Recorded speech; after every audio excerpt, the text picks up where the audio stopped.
Assalamualaikum warahmatullahi wabarakatuh. Izin memperkenalkan diri, perkenalkan nama saya Wanti Nur Khalifah, NPM 2213031051, kelas B dari Prodi Pendidikan Ekonomi. Di sini saya akan menjelaskan tentang atmosfer dan hidrosfer.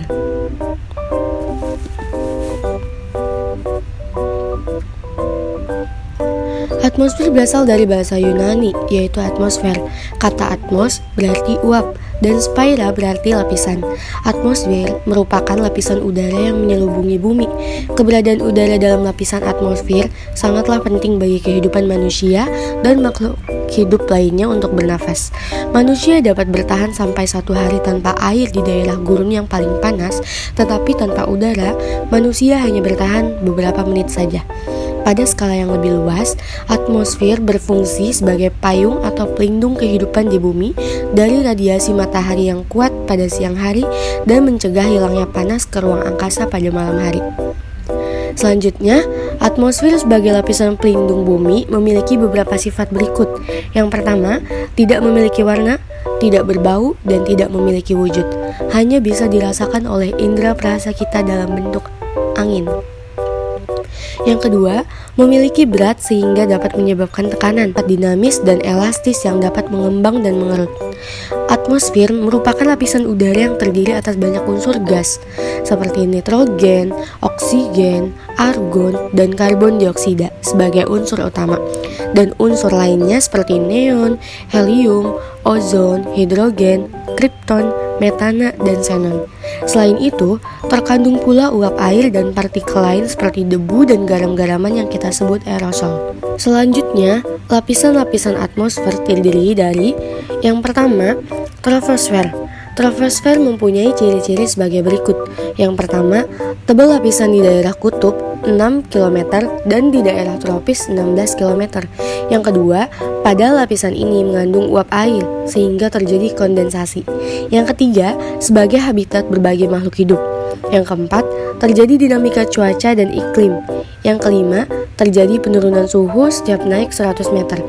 Lapisan yang kedua yaitu stratosfer. Stratosfer mempunyai ciri-ciri sebagai berikut.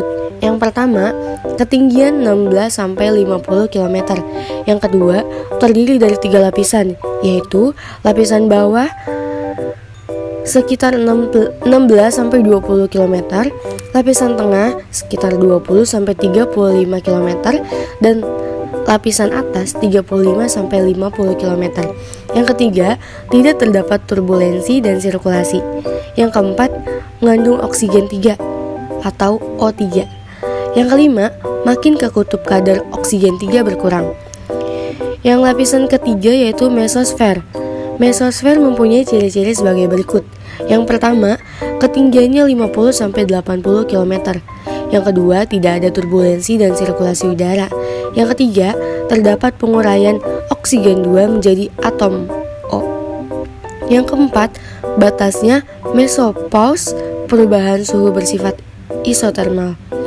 Nah, lapisan yang terakhir yaitu termosfer. Termosfer mempunyai ciri-ciri sebagai berikut. Yang pertama, pada ketinggian 80 sampai 650 km.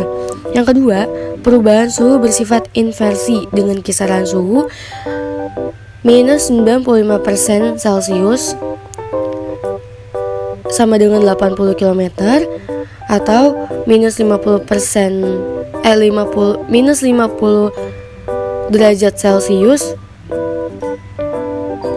itu sekitar 100 km atau minus 38 derajat Celcius itu 110 km. Yang ketiga, terjadi proses ionisasi gas nitrogen dan oksigen. Yang keempat, pada ketinggian 100 km, radiasi ultraviolet makin kuat. Selanjutnya, dampak atmosfer terhadap kehidupan yaitu pemanasan global. Dikarenakan pemanasan global adalah gejala peningkatan suhu rata-rata atmosfer, laut, dan darat di permukaan bumi. Gejala ini disebabkan oleh efek rumah kaca. Efek rumah kaca menjadi salah satu komponen gas yang ada di atmosfer. Selanjutnya, kita beralih kepada hidrologi. Jika dilihat dari asal katanya, pengertian dari kata hidrologi adalah berasal dari kata hidrologia yang artinya adalah ilmu air. Lebih dalam lagi, pengertian ilmu hidrologi adalah ilmu yang mengkaji kehadiran dan pergerakan air yang ada di bumi. Siklus hidrologi adalah siklus air dari laut ke atmosfer, kemudian ke bumi, dan kembali lagi ke laut dan seterusnya, melalui beberapa proses diantaranya yaitu kondensasi, presipitasi, evaporasi, dan transpirasi. Selanjutnya yaitu ada macam-macam air permukaan. Yang pertama sungai.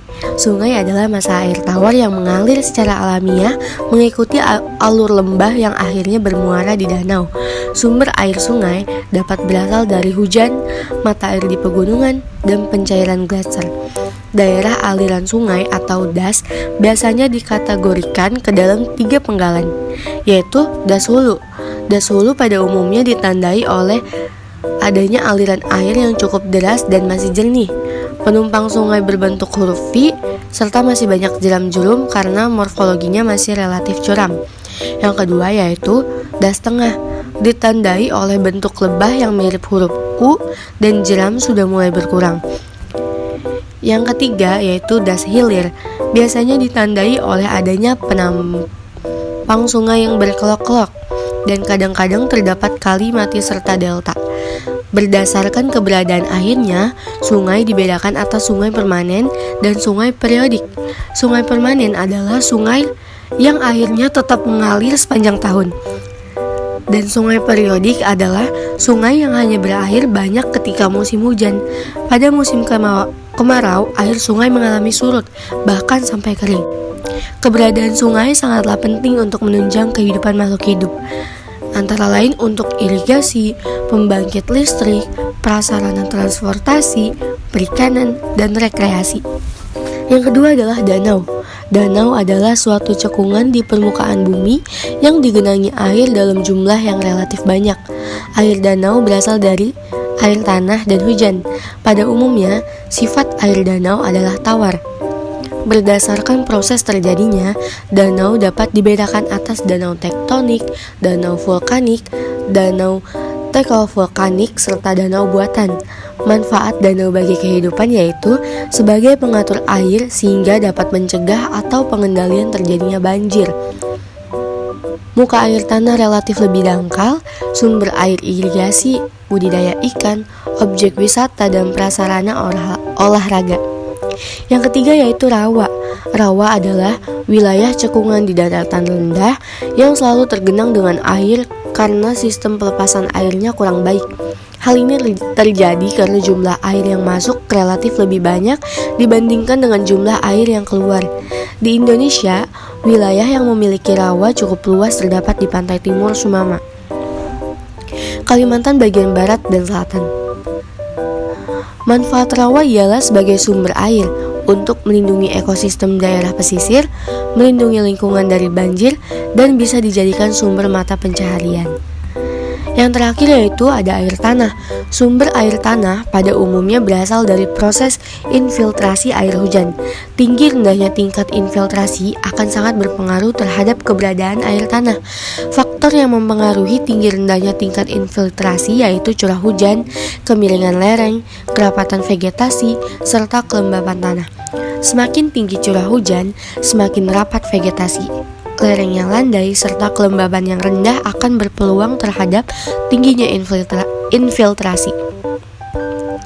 Dan selanjutnya yaitu yang terakhir adalah dampak hidrosfer bagi kehidupan, diantaranya yang pertama sebagai sumber pengairan atau irigasi pertanian, yang kedua tempat budidaya ikan untuk kebutuhan pangan, yang ketiga sumber air rumah tangga, yang keempat sarana transportasi baik manusia maupun barang dan jasa, yang terakhir yaitu sebagai tempat rekreasi dan olahraga seperti arum jeram.